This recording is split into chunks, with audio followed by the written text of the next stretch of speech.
औज़ुबिल्लाहि मिनश्शैतानिर्रजीम बिस्मिल्लाहिर्रहमानिर्रहीम अस्सलाम वालेकुम। स्टूडेंट्स, उम्मीद करता हूँ कि आप सब खैरियत से होंगे और आप सबको वेलकम एक मरतबा फिर online classes by doctor Mohammad Saqib Qureshi series में। स्टूडेंट्स, आज के इस वीडियो लेक्चर में हम जो क्वेश्चन डिस्कस करने जा रहे हैं वो है हमारे पास what is the role of brain in thermoregulation. आज इंशाल्लाह हम अपना चैप्टर नंबर 1 कंप्लीट कर लेंगे सेकेंडरी बायोलॉजी का। तो पहली हेडिंग है आपकी role of brain in thermoregulation. पिछले वीडियो लेक्चर्स में हम डिटेल में पढ़ चुके हैं कि what actually thermoregulation is, how to regulate the temperature. The body temperature regulation in human is based on complex homeostatic systemic feedback that is called as a feedback mechanism. Human body में एक पूरा control system मौजूद है, किस तरह से हम hot environment पे, किस तरह से हम कोल्ड एनवायरनमेंट में टेम्परेचर को रेगुलेट कर रहे होते हैं। ब्रेन को हम कहते हैं हमारी बॉडी में ये सेंट्रल ऑर्गन है जो सब काम कर रहा होता है। कंट्रोल सेंटर क्या है हमारी बॉडी का? हम कहते हैं the homeostatic organ of the body is thermostat which is present in hypothalamus. It is part of a brain. It respond to the changes in temperature above and below 37 degree centigrade. Students, अगर आप में से कभी किसी ने ironing की यानी इस्त्री की है तो आप देखते हैं कि अगर इस्त्री को आप ज़्यादा देर के लिए फुल कर देते हैं तो उसकी एक लाइट जलती है और जो थोड़ी देर बाद वो लाइट बंद हो जाती है। जब आप उसको फिर पावर को कम कर देते हैं फिर थोड़ी देर बाद लाइट जल जाती है। कभी हमने सोचा इसके बारे में ये क्यों हो रहा था? असल में उसमें भी एक थर्मोस्टेट लगा हुआ था। वो थर्मोस्टेट क्या करता है, जब आपके पास टेम्परेचर मैक्सिमम हो जाता है तो वो आपकी आयरनिंग के सप्लाई को बंद कर देता है ताकि कोई नुकसान ना हो। और जब आप उस सप्लाई को कम करते हैं तो वो दोबारा से एक्टिव हो जाता है और लाइट जलती हुई आपको नजर आती है। आपकी बॉडी में ये काम हाइपोथैलेमस करेगा।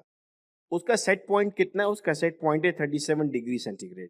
अगर इससे ज़्यादा या इससे कम टेम्परेचर हुआ तो ये काम करना स्टार्ट कर देगा और टेम्परेचर को रेगुलेट करेगा। यूँ समझिए ये अलार्म है आपकी बॉडी का। वार्म टेम्परेचर में क्या होगा? In case of increase in temperature above 37, certain warm temperature sensitive thermoreceptors in skin, hypothalamus and other parts of nervous system send the signal to the system that increase the blood flow to the skin and also called sweat gland activation, and sweat is evaporated for cooling।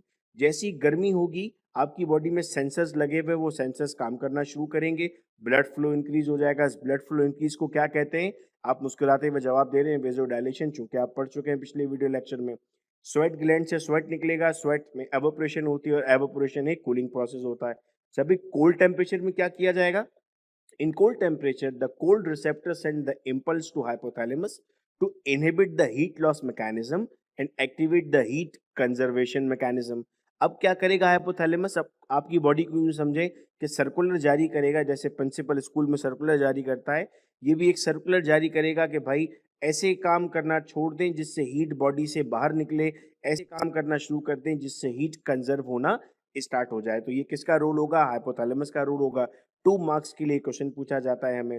फिर student हमें सवाल किया जाता है right a short note on fever. बुखार पर हमें यहाँ पर बात करनी होगी। When the temperature of body is increase beyond a set point. Set point कितना है सर? 37। अगर इससे ज्यादा हो जाए टेम्परेचर तो उसे हम नाम देते हैं, आसान अगर लफ्जों में हम बात करते हैं तो फीवर कहेंगे, और साइंटिफिक बायोलॉजिकल टर्म में अगर हम बात करेंगे तो उसे हम पायरेक्सिया का नाम देंगे। कभी कभी पेपर में आ जाता है डिफाइन पायरेक्सिया, बच्चे कहते हैं ये तो पढ़ा ही नहीं हमने, तो यहाँ पर मैंने दोनों लिख दिए, फीवर भी लिख दिया और पायरेक्सिया भी लिख दिया।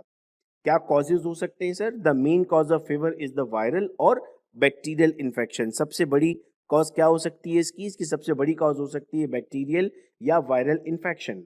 These germs in blood vessels produce a chemical substance called as pyrogen which increase the body temperature than normal. ये क्या करते हैं सर? ये एक केमिकल सब्सटेंस रिलीज करते हैं जिसे हम नाम देते हैं पायरोजिन का। और ये पायरोजिन क्या करेगा? ये पायरोजिन टेम्परेचर को इंक्रीज कर देगा। उसी कंडीशन को हमने फीवर कहा था। अच्छा, अब देखिए हेडिंग लगाई है मैंने इम्पोर्टेंस। आप सोचेंगे सर क्या बुखार भी हमें किसी काम आ सकता है? यस, फीवर आपकी बॉडी का रिस्पॉन्सिव मैकेनिज्म है। Fever help to kill the germs. It indicate any abnormal condition in the body और इन्फेक्शन। किसी भी बीमारी में, किसी भी इन्फेक्शन में हम बॉडी में थकन और फीवर महसूस करना शुरू कर देते हैं। हम अलर्ट हो जाते हैं कि शायद हम बीमार हैं और हम डॉक्टर के पास जा रहे होते हैं, तो फिर जाके पता लगता है बैक्टीरियल इन्फेक्शन था या वायरल इन्फेक्शन था या कोई और बीमारी थी। तो फीवर हमारे लिए खासी इंपॉर्टेंस रखता है। यहाँ पर आके स्टूडेंट्स हम कहते हैं कि हमारा चैप्टर नंबर 1 कंप्लीट हो चुका है। चैप्टर नंबर 1 हमने यहाँ पर आकर अपना मुकम्मल कर लिया है और इंशाअल्लाह अब नेक्स्ट वीडियो लेक्चर में हम चैप्टर नंबर 2 स्टार्ट करेंगे। देखिए, चैप्टर 1 पूरा हमने कर लिया। इतनी सारी वीडियो लेक्चर्स थे, अगर आपने उनको डेली फॉलो किया था तो आपका एक चैप्टर कंप्लीट हो गया और नेक्स्ट चैप्टर हम स्टार्ट करने वाले हैं और इसी तरीके से हम अपने पूरे कोर्स को कंप्लीट कर रहे होंगे। बहुत शुक्रिया इस वीडियो लेक्चर को सुनने का। अपना बहुत ख्याल रखिएगा आप सब लोग। अल्लाह हाफ़िज़।